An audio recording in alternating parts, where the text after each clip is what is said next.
Mi abuelo sigue saliendo a pescar, aunque hace mucho que ni él ni la gente del pueblo lo hace. Al menos no para vivir de eso como antes. Ya solo van a pescar de vez en cuando para recordar esa vida de antes, esa vida tranquila, cuando las cosas estaban mejor, cuando vivían de hacer esa actividad que tanto aman. Él es de un pueblito de Yucatán y hace poco se fue a trabajar como muchos ahí al Tren Maya. Las oportunidades cada vez son menos, y esto sucedió en una de esas últimas veces en que lo he podido visitar. Yo tenía muchas ganas de ir a pescar con él, como esas veces cuando era niño, cuando me llegué a subir a vueltas cortitas que hacía él con mi papá. Eso siempre los unió, y es que mi papá fue el primer hijo de la familia que decidió no vivir de la pesca, el primero en la familia desde que mi abuelo tiene memoria. El papá de su tatarabuelo ya era pescador. Pero mi papá se fue para Mérida, y aún así cada que visitaba a mi abuelito se iban a dar una vuelta. Algunas veces los acompañé yo, cuando estaba muy chico, pero luego la mala relación con mi papá me fue alejando. De todo, de la pesca, de la familia, de esos momentos que teníamos para platicar. Mi papá murió en la pandemia. Se nos quedaron muchos asuntos a medias. Yo con un montón de cosas que decir, de perdones que pedir y otros tantos para dar. Al menos he intentado reconectar con el pueblo donde nació, donde creció, con los abuelos. Por eso cuando los visité le pedí al abuelito que por favor me llevara a pescar, que me enseñara cómo hacerlo. Quería que buscáramos algo para comer, que al llegar la abuela lo preparara como siempre, como yo me acordaba de cuando era chiquito. El abuelo estaba muy cansado y un poco enfermo, pero accedió. Solo me dijo que lo esperara, que revisara bien el bote, que el motor estaba fallando, pero íbamos a llevar los remos también, porque esos nunca fallan. Y tenía que prepararlo porque tenía semanas sin usarlo. Estaba muy cansado con el trabajo de construcción. Allí me sentí algo culpable. El abuelo ya no era el hombre fuerte que yo conocía. Cada vez que lo visito se ve más pequeño, más cansado. Pero es que de verdad tenía ganas de hacer esto con él. No quería dejarlo para después, como dejé tantas cosas con mi papá. Por fin me habló desde el patio. Su casita está junto al mar. Entre los dos empujamos el bote. Le di un beso a la abuelita y el abuelo le dijo que íbamos a buscar cierto tipo de pez, que fuera preparando para hacerlo. Y así nos adentramos en ese mar. Estaba tranquilo. Platicamos y de pronto el abuelo se quedó dormido. El pobre estaba muy cansado. Él quería regresar antes de que se nos hiciera de noche, pero cuando se metió el sol, decidí dejarlo dormir un poco. Remé para intentar volver, sin tener que despertarlo con el motor, muy lentamente. Iba disfrutando de cómo el mar sacudía el bote cada que lo golpeaba una ola. En el mar oscurece rápido, de repente, y yo de pronto noté que no veía ya ninguna luz hacia dónde dirigirme, ninguna referencia de tierra. Me pareció extraño porque un momento antes las veía y remaba hacia ellas. Me dispuse a despertar a mi abuelito, pero estaba roncando muy fuerte. De verdad parecía dormir profundamente. Y él siempre ha sido de esos señores que les gusta que uno haga las cosas, que no les tenga que pedir ayuda para todo. Así que pensé que sería bueno que, cuando él despertara, viera que yo ya había pescado y que ya casi volvíamos a casa. Alguien gritó. Alguien me gritó en la oscuridad. Pude escucharlo a pesar del sonido del mar.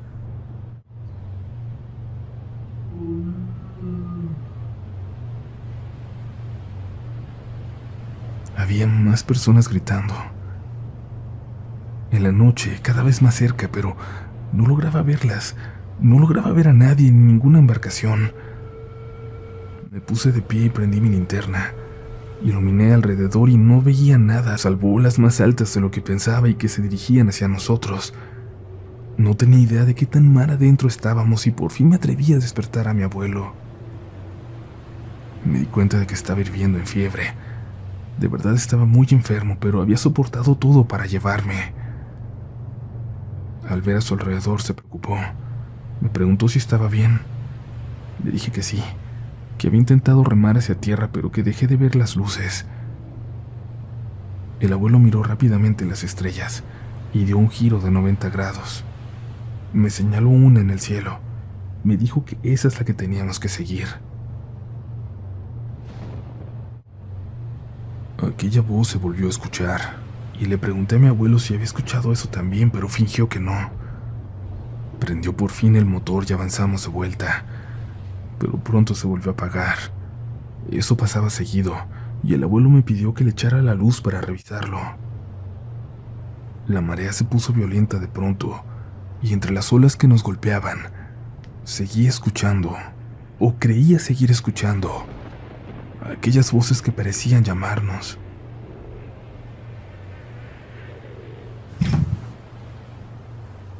Sentí un jalón.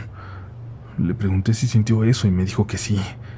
Tomé uno de los remos y me preparé como si estuviera a punto de golpear algo, pero el abuelo me dijo que no, que me sentara un momento, que no me fuera a caer. Apagamos la linterna.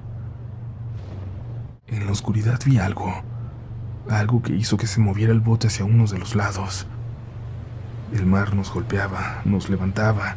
El agua parecía cubrir por completo la cubierta con cada golpe. Tranquilo, hijo, tranquilo, me dijo mi abuelo. Me puso la mano en el hombro.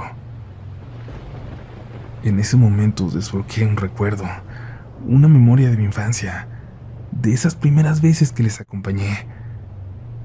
Recordé que mi papá me abrazaba, que me apretaba y me tapaba los oídos.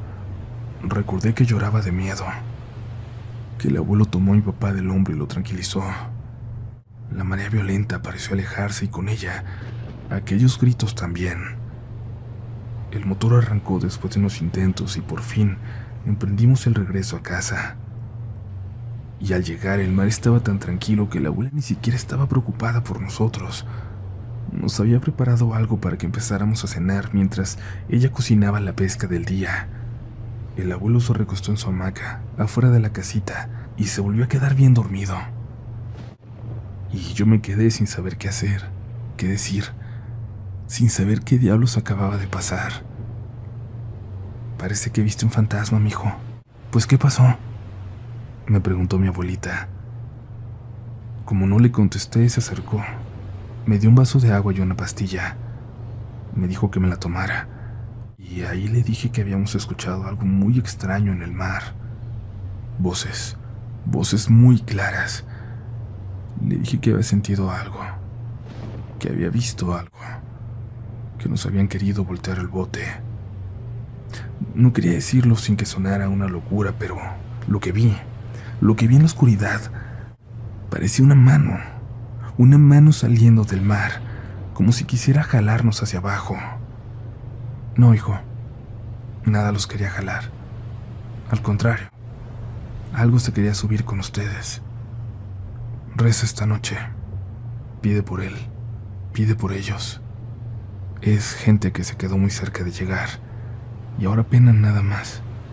Siempre están ahí, pero no siempre logramos escucharlos.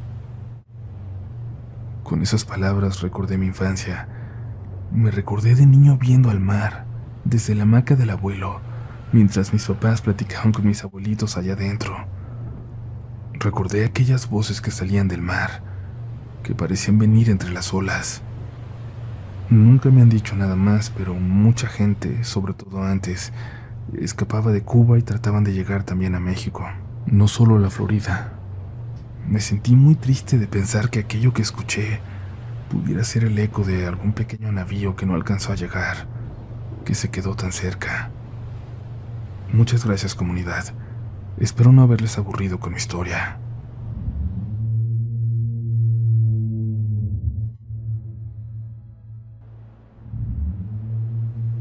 Los tíos más queridos de la familia viven en una casita lejos de todo, entre dos pueblos, en los límites del estado de Sinaloa.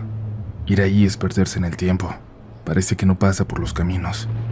No hay señal de teléfono en casa de los tíos, pero aún así, siempre están recibiendo visitas. Tienen un pequeño huerto donde siembran mucho de lo que usan para comer.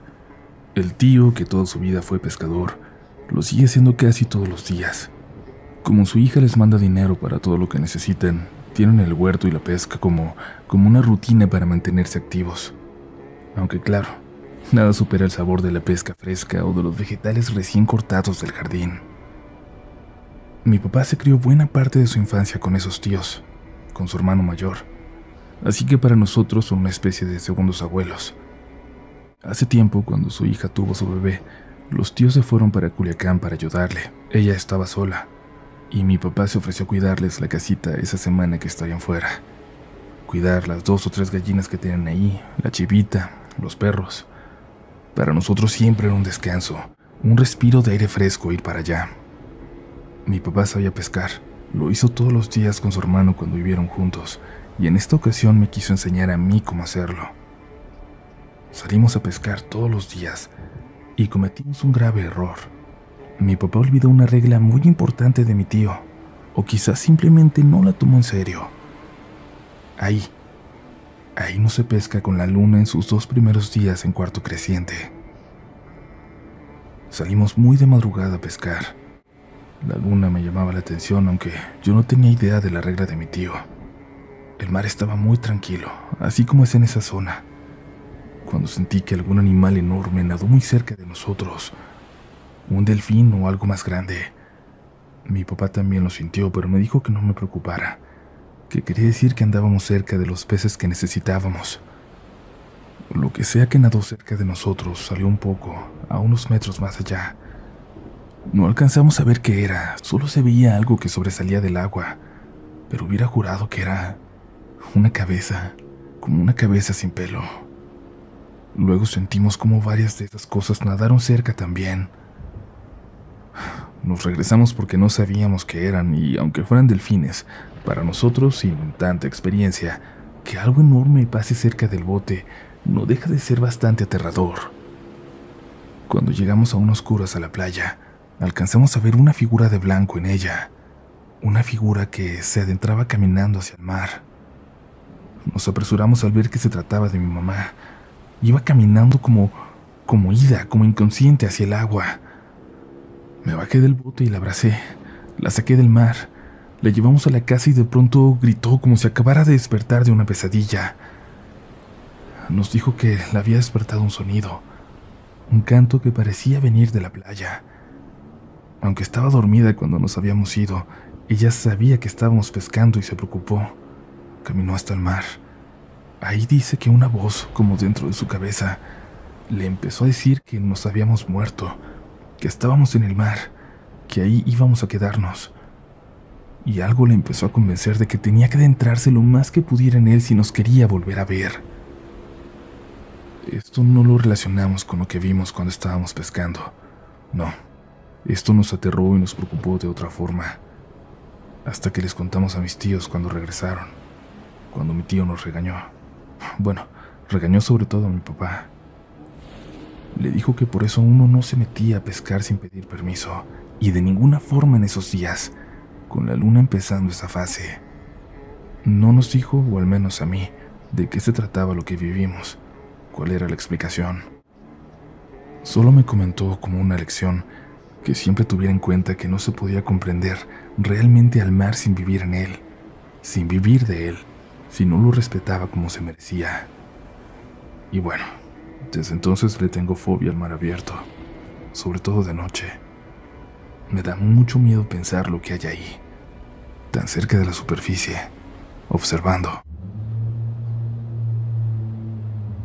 Hoy tengo 40 años y gracias a Dios he podido formar una familia, tener una vida tranquila aquí en Mexicali, un trabajo humilde pero seguro, sin arriesgar la vida.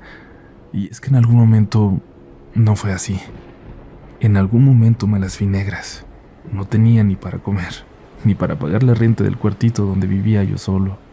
Pensé en las peores cosas que uno puede pensar en momentos así, cuando salía todos los días a buscar trabajo sin éxito, cuando la gente te empieza a oler la desesperación, la pobreza, cuando te ignoran en la calle o te miran con miedo.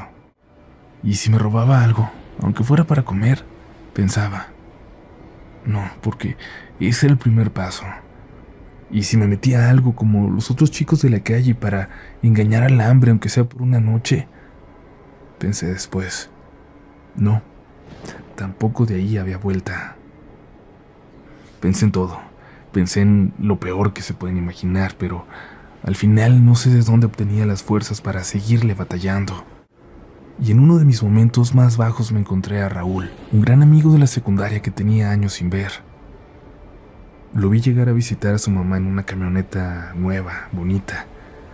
Me saludó desde lejos y me invitó a comer con ellos. Y claro, en ese momento no le conté que esa iba a ser mi primera comida en 2 días, aunque seguramente lo notó por lo rápido que me devoré lo que la señora había preparado. Me vio la ropa, rota, mugrosa ya, y me preguntó cómo andaba. No le quise decir a detalle lo mal que le estaba pasando, pero le dije que si sabía de algún trabajo, de lo que fuera, me avisara.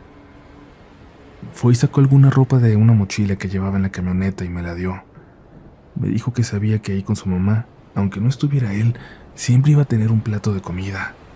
Le agradecí, pero no dejaba de ver cierta duda en sus ojos, como si hubiera algo más que me quisiera decir. Y al final lo hizo.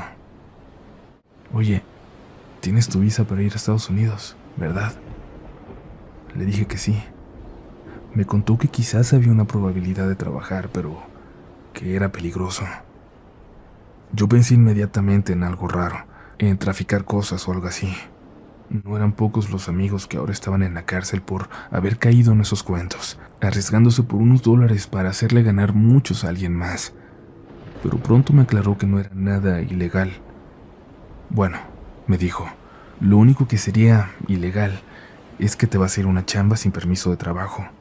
Pero todo es derecho, aunque, te repito, sumamente peligroso. Y acepté.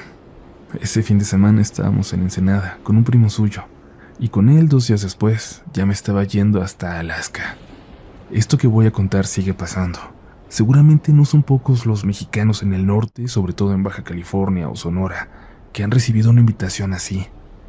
En Alaska hay mucha pesca de alto riesgo, pero muy bien pagada. Y cuando digo de alto riesgo, me refiero a que cada año mueren varios pescadores en ella. Nadie sabe cuántos porque se busca no reportarlo. No quiero decir el nombre del barco, de la empresa, ni lo que pescábamos porque sería fácil de identificar, porque aunque aceptan a gente sin documentos porque así no pagan el seguro, aunque lo hacen para explotarnos, hay gente como yo, a la que esa oportunidad le cambia la vida. Te dan unas semanas de trabajo lo suficiente como para volver a empezar. No quisiera decir algo, quisiera que alguien más no tuviera esa oportunidad, si es lo que realmente necesita. Menciono todo este contexto porque siento que es importante, porque muchos en aquel barco estábamos en la misma posición, sin mucho por qué luchar ya, o con la necesidad suficiente como para hacernos arriesgarlo todo. Íbamos varios mexicanos, de hecho, un chileno, un portugués, varios canadienses y algunos gringos en aquella tripulación. Nos enfrentamos a las noches y las madrugadas más frías, con el mar más violento que pude imaginar. Las películas se quedan cortas. Aquellas mareas jugaban con el barco como si fuera un simple juguete. El agua que te pegaba en la cara se congelaba en segundos. El amigo de Raúl no subió a ese barco conmigo, así que no conocía a nadie y era el menos experimentado. Pero pronto me adoptaron y me fueron enseñando entre todos el oficio. Era el único en su primer viaje, el único sin experiencia. Solo me aceptaron porque mido casi 2 metros y siempre he estado bastante fuerte. Patricio el chileno era de los más experimentados. Había pasado su vida entera en los mares del mundo, pero no había ninguno tan duro, tan difícil como ese, nos solía decir. Teníamos ya días en alta mar cuando llegó esa noche, esa maldita noche. Cuando nos enfrentamos con una tormenta tan dura que nos hizo suspender las actividades. Esa era la primera vez que me congelaba de verdad el miedo, cuando las olas casi volteaban el barco, cuando estuvieron a punto de hacerme caer por la borda.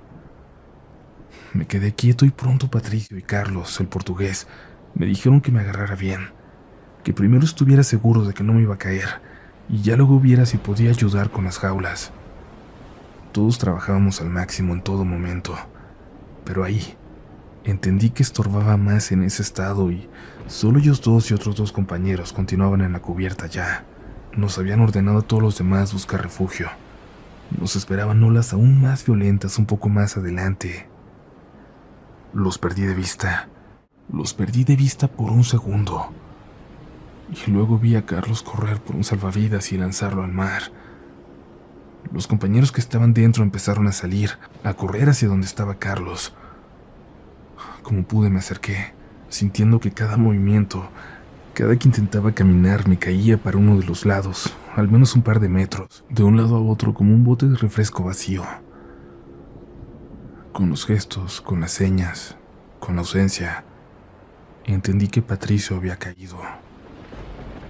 El mar, si ustedes lo hubieran podido ver, ese mar, era imposible que hubiera sobrevivido. Lanzamos y lanzamos salvavidas, buscamos y buscamos. Permanecimos en el lugar por horas hasta que la tormenta comenzó a calmarse y de Patricio no hubo una sola señal. En realidad dicen que solo puedes aguantar unos minutos en un agua con esas temperaturas. Carlos estaba destrozado. Se lo llevaron dentro, a obligarlo a descansar. Los demás permanecimos en cubierta. El día fue muy extraño. Recuerdo muy poco, como si no lo hubiera vivido realmente. Todos se habían enfrentado a algo así en el pasado, pero incluso ellos se veían afectados. Carlos por sobre todo. No había notado lo cercano que era Patricio hasta ese momento. No dejaba de llorar. Yo no le hablaba tanto, no me había abierto tanto para que lo siguiente que voy a contar tuviera algo de lógica, pero así ocurrió. La noche siguiente, cuando pasábamos por el mismo lugar por donde había caído Patricio, Carlos fue a llamarnos a mí y a otro compañero. A nosotros dos nada más. Nos despertó y nos dijo que lo siguiéramos. No sé qué hora era, pero la noche era negra y profunda. Aunque llovía, la marea era sorpresivamente tranquila, la más tranquila de todas mis noches ahí. Otro de los pescadores observaba algo en el mar. Carlos se dirigió a él. Luego nos voltearon a ver y nos llamaron. Nos dijeron que nos acercáramos, que fuéramos a ver. Recuerdo muy bien las palabras de Carlos cuando nos pusimos a su lado, en español. No vayan a gritar. A unos 50 metros del barco pudimos verlo. Una silueta, como si toda estuviera cubierta por un manto, por una sábana empapada. Flotaba apenas encima del agua. Los rayos lejanos lo iluminaban por momentos. Lo único que atiné a decir fue: ¿es Patricio? Carlos dijo que no. Luego vimos una especie de movimiento, un ligero movimiento en aquella figura, y dijeron que era hora de irnos. Hay que entrar, antes de que voltee, antes de que le veamos la cara. Nos metimos deprisa, pero antes de hacerlo volteé una vez más. Aquella cosa se empezaba a quedar atrás, en el mar.